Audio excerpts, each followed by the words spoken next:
Thanks for staying with us. Let's bring you some national news. Now, on the back foot in the face of multiple scams, the Prime Minister today defended himself and his government in the Parliament session. Dr. Singh spoke at length on various issues dogging his government, including the 2G scam. The Prime Minister said that the 2G spectrum policy was not wrong, but it was the implementation that was at fault. He pointed out that it was a sound policy that had led to the telecom boom in the country. But he also added that if there was a scam, it would be dealt with.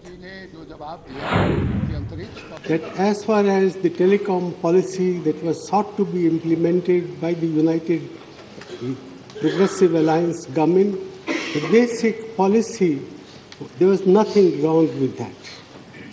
And it was consistent with the advice given by TRI. It was consistent with the objective need that we all felt at one time that the maximum tele density must become accessible and an enforceable target.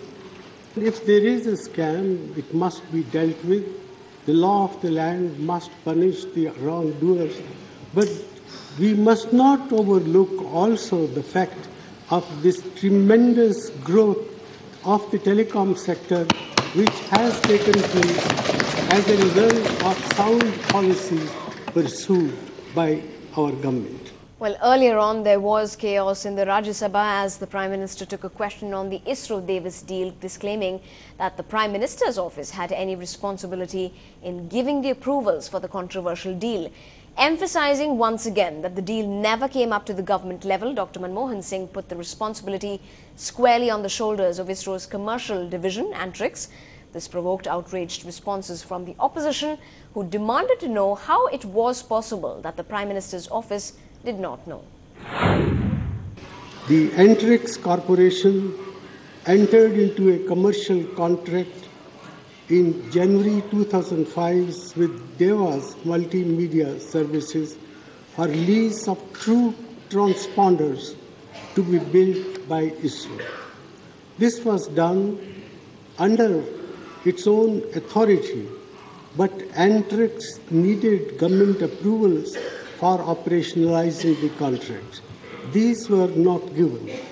In particular, the operating licenses and regulatory approvals from various ministries were also not given, and hence the contract did not become operational. In the light of complaints that emerged and the growing national security and strategic requirements, the government undertook a review of the contract in December 2009. This was followed by a decision of the Space Commission in July 2010 to annul the contract. Since then, the government has taken a policy decision that in the light of the country's strategic requirement, it will not be able to provide orbit slot in a test band to Antrix for commercial activities, including for those which are the subject matter of existing contractual obligation for S-band. Action has been taken to annul the contract in pursuance of this decision.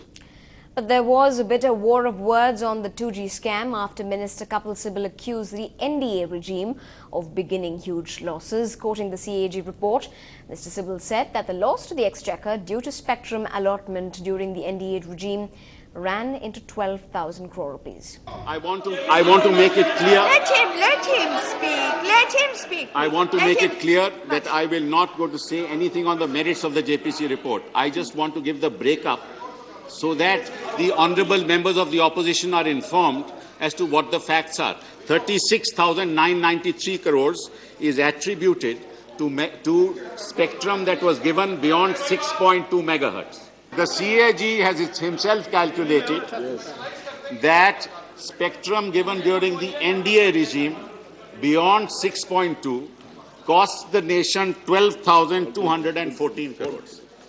That is the loss to the revenue that the NDA regime caused according to the CAG, not according to me. Well, in other national news, the day after they were arrested, Lalit Banot and V.K. Verma, senior officials of the organizing committee of the Commonwealth Games, have been granted 5 days CBI custody. The CBI has sought a 7-day remand of Banot and Verma and said both are highly influential and there is all likelihood of them tampering with evidence. It also said both were needed to expose the larger conspiracy. Banot and Verma were arrested in connection with procuring timing and scoring systems from a Swiss company at grossly exaggerated rates. Now, WikiLeaks found Julian Assange is to be extradited to Sweden to face allegations of rape and sexual assault, a London court ruled today. Assange has been fighting extradition since he was arrested and bailed in December. Assange is also likely to appeal against the ruling. He has been consistently denying the allegations made by 2 women in August last year. He fears that an extradition to Sweden would make it easier for Washington to extradite him to the US on possible charges relating to the release by WikiLeaks on leaked US embassy cables. After the tragic loss of Tirunelveli's Murugaya in the trouble-torn Libya, Ashok Kumar, another Tamilian, has now succumbed to his injuries. The 22-year-old Ashok Kumar and Murugaya hailed from Talaivankottai village. Both of them were working as contract laborers in Hyundai. In fact, 30 people from this village headed to Libya to work in the same factory. When the group tried to move to a safer place in the strife-torn Libya, a bomb was hurled at them, injuring some of them. The workers have been in Benghazi for the last 10 months and had not faced any problems until the Libyan crisis began. Close to 1,200 Indians are believed to be stranded in the nation. The External Affairs Ministry is arranging for evacuation, but Ashok Kumar's family back home has been informed about his death. But there has been some reprieve for Murugaya's family with a relief of 1 lakh rupees ordered by the Chief Minister Karunanidhi. The contract worker was employed in a Korean firm.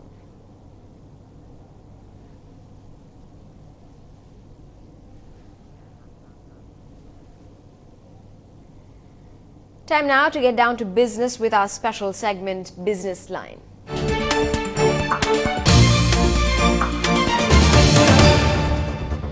Well, in the big headlines today, the markets have come under huge selling pressure with the sell-off that's come ahead of the futures and options expiry today. The Sensex has fallen 485 points to 17,693 and the Nifty declining 148 points to 5,289. Global sentiments have turned negative because of the spike in crude prices due to the unrest in Libya. Barring the Chinese indices, all Asian markets closed with deep cuts. In fact, the European markets have opened lower. Well, indeed, a bad day at the market, but here's a roundup of all the market news.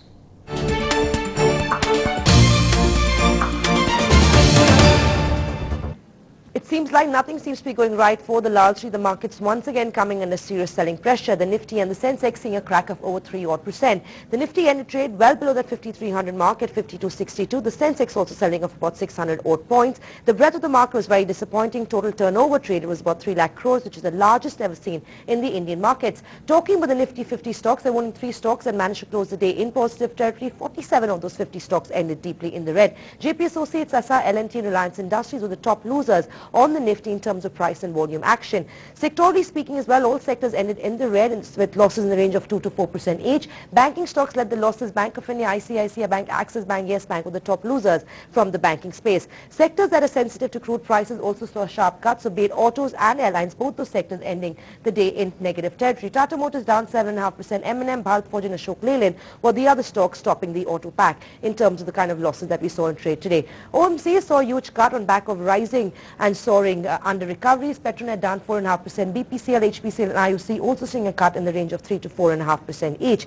Capital goods and infrastructure, those sectors clearly seem to be back on the selling radar the minute the sentiment turns in the markets. Reliance Industries Infra down 10%. Praj Industries down 8%. Crompton and Punj Lloyd were the other top losers coming in from this space. Well, that was the markets. A very disappointing trading session once again. It's not just international rise but domestic concerns once again taking center stage on the Lal Street. Well, still ahead on the bulletin, with the World Cup series having made a landing in the nation, the fans are up against the worst of disappointments after website worries it's the police's stick that they face.